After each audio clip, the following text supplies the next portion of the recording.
A human mind carries a multitude of thoughts in his consciousness. The mails he had not responded to the last night, the replies to the opinion he had posted on social media the last night. Will he ever get a raise in salary? What about those 3 ventures he had applied to a few days ago? Entrepreneurship is a bad idea. What will be in the lunch today? These thoughts pass through his consciousness while he is brushing his teeth. This fluid flow of thoughts is termed stream of consciousness.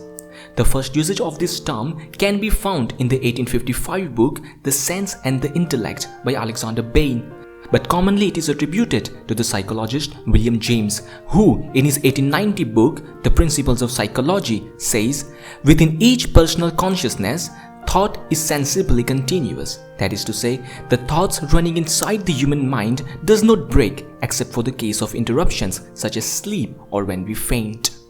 Therefore, William James further says, hereafter let us call it the stream of thought, of consciousness, or of a subjective life.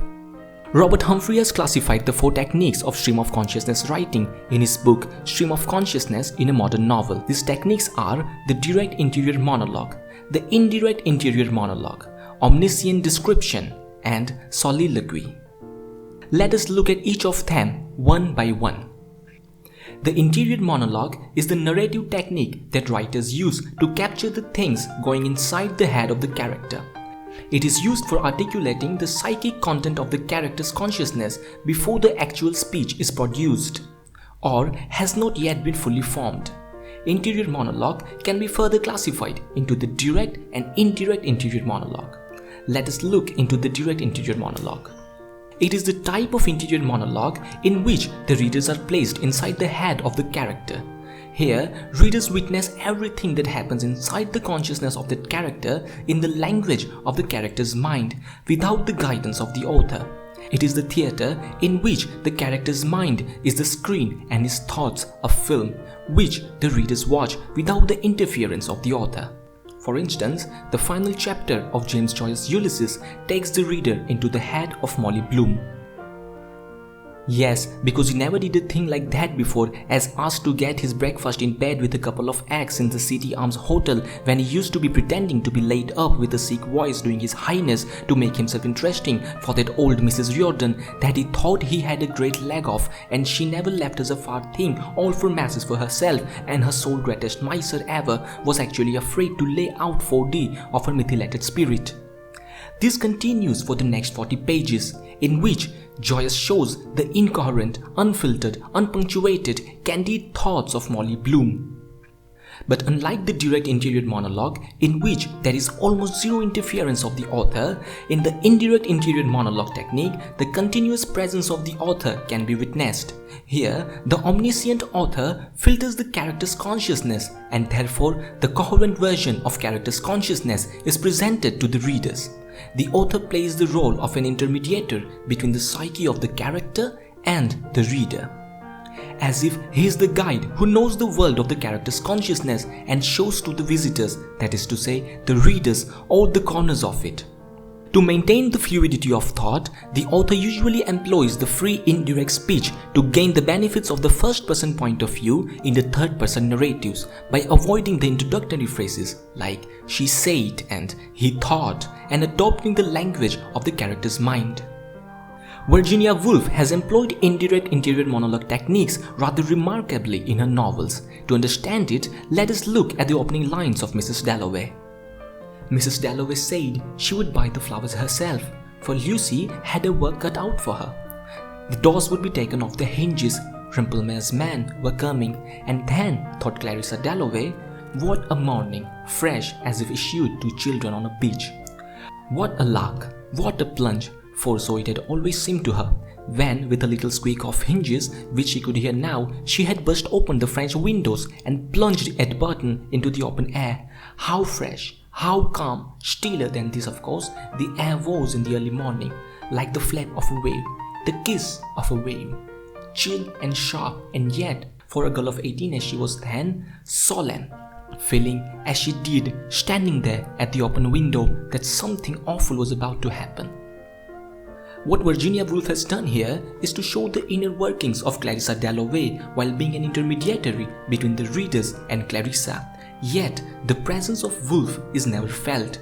Instead of using quotation marks, she blends herself into Clarissa's consciousness.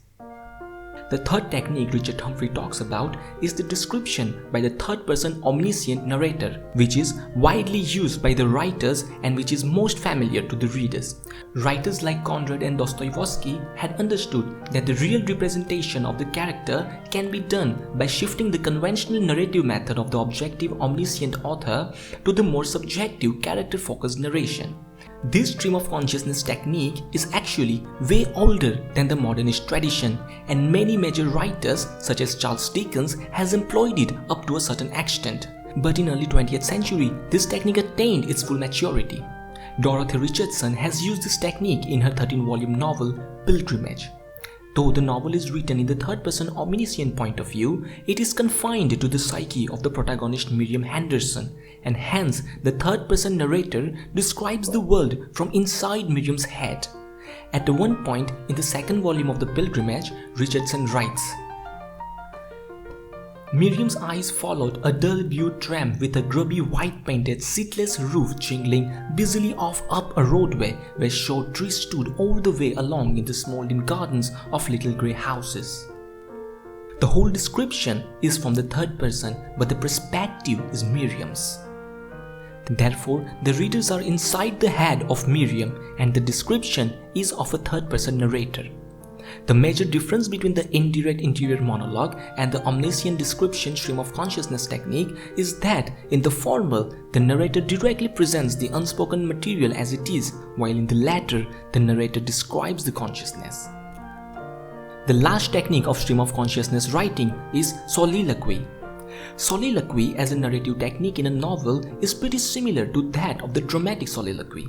In this type of stream of consciousness, the character directly speaks what is inside their mind to the readers, without the presence of the author. In the soliloquy, the characters always present their thoughts with an assumption of the audience's presence, and therefore it becomes a little less candid, less in-depth, and mostly more coherent than the other stream of consciousness technique, especially from the interior monologue.